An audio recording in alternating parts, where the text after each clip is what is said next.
Hello my fellow book addicts, Megan here, and time for another book review. Today, I'm going to be talking about The Silver Mask by Cassandra Clare and Holly Black, and this is book 4 in the Magisterium series. So, holy heck, this book, oh my god. This book had some pretty interesting turns to it, and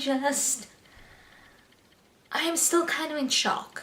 I finished this 2 days ago, and I'm still just kind of in shock.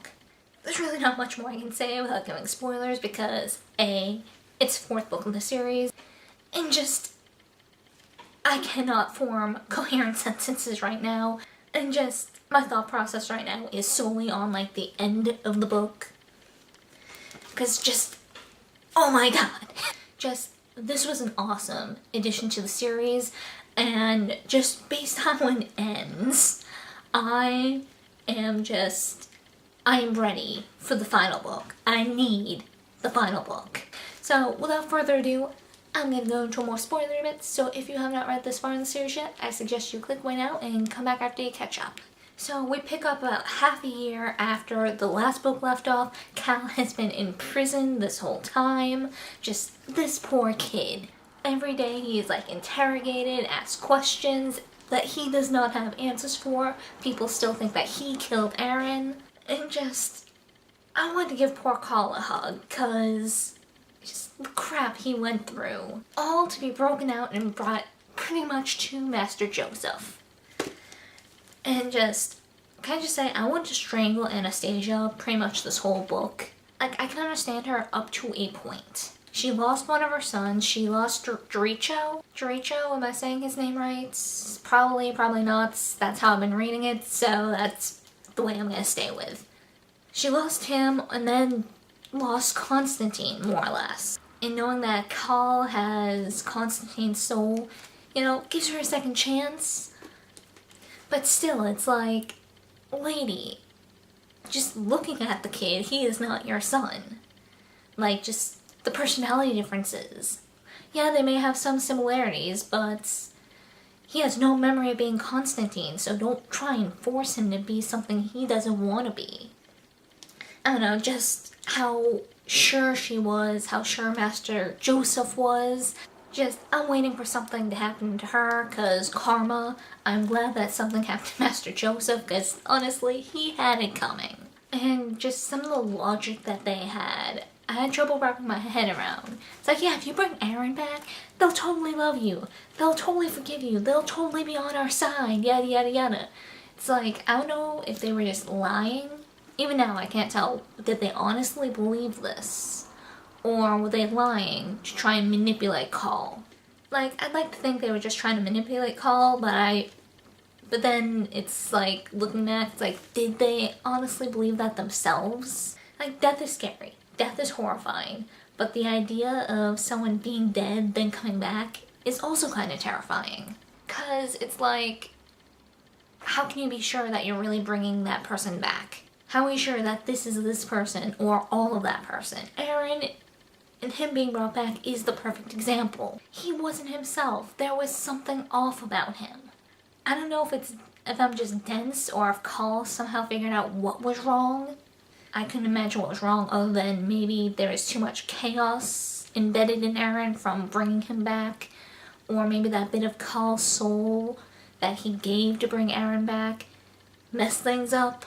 Part of me thinks it might have something to do with the body,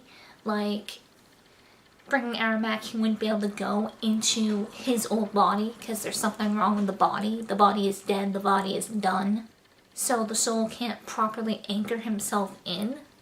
I mean, that's my theory, and that's why when Constantine died, he ended up switching his soul and putting it in Cal.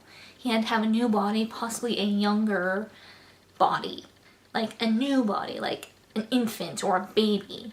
Maybe a body who hasn't really formed a strong attachment to its original soul or something like that. I don't know, that's kind of the somewhat theory I'm coming up with. At first I also thought it was maybe because when Alex took Aaron's chaos magic, his ability to be a maker, that took something important along with him, and since he doesn't have that ability anymore, that ability as well as whatever else that ability took with it.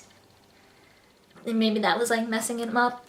And maybe that was why he was so messed up, if that makes sense. I don't know, I think it has something to do with the body and the soul and all that. I think my first theory might be a little more accurate than the second.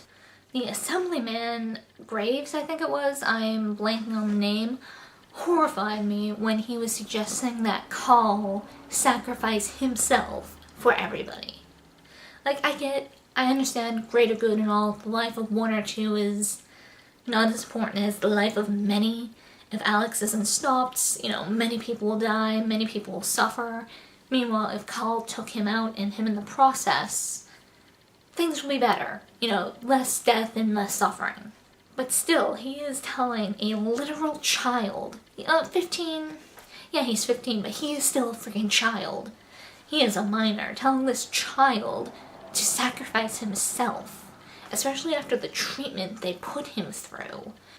Horrifying and just disgusting. And my heart broke a little bit when Call was gonna go through with it. Like, part of me was pretty sure he wasn't gonna die, because there is one more book in the series.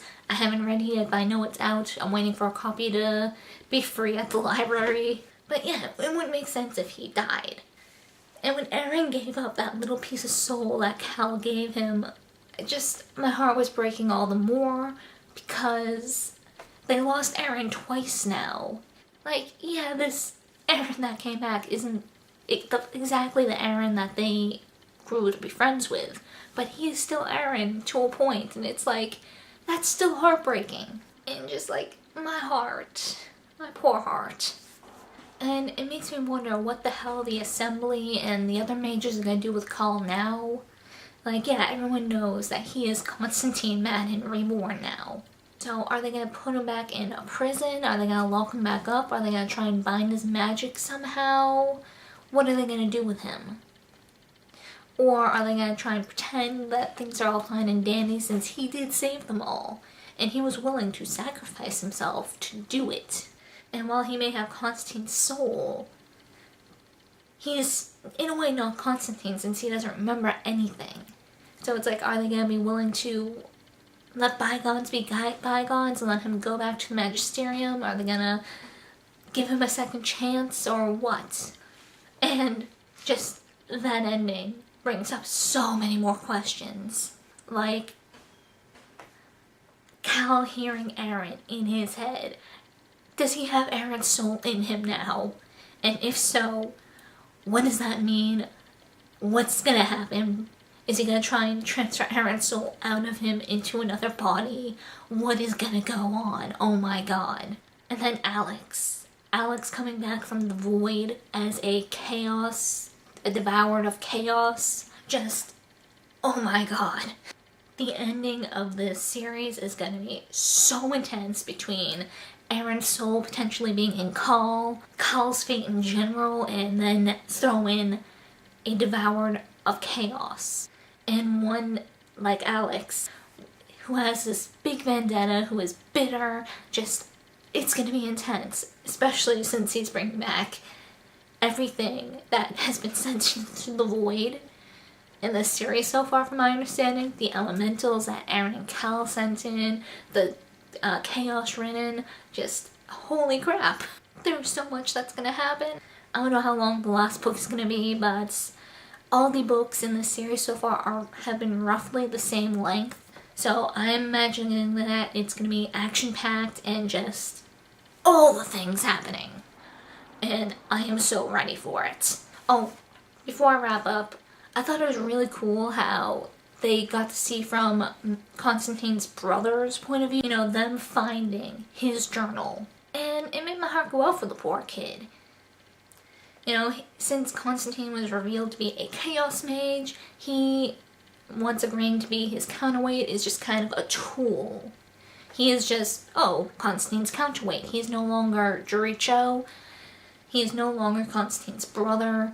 And the fact that Constantine was using bits of his brother's soul for his experiments, that just, any sympathy I had for Constantine just kind of vanished after that. Like, at first, you know, I could brush it off as it's a horrible accident and he was driven from grief to doing the bad things that he was doing. It doesn't excuse the bad things, but it's understandable because grief can make people do horrible things, regretful things. But not only learning that he was doing these twisted experiments while his brother was still alive, but the fact that he was using his brother's soul to do them. It's like, no wonder that he died. He was having bits of his soul ripped off bit by bit. So yeah, no surprise that he died. Also, very little surprise that Constantine couldn't bring his brother back. Because I can imagine his soul being ripped to ribbons like that. There's really not much to call back to the body, I would imagine. So yeah, that was horrifying, and it's just one more point to Cal, showing that, yeah, while they may have the same soul, he is not Constantine as he was. Because I really doubt, as it was shown, that he would use anyone else's soul to do horrible things like that. And yeah, that's really all I can think of saying. And yeah, that's really all I can think of saying. Once again, awesome addition to the series, and I'm in my hands on the next one ASAP. So yeah, that is it for this book review, and I hope to see you guys next time.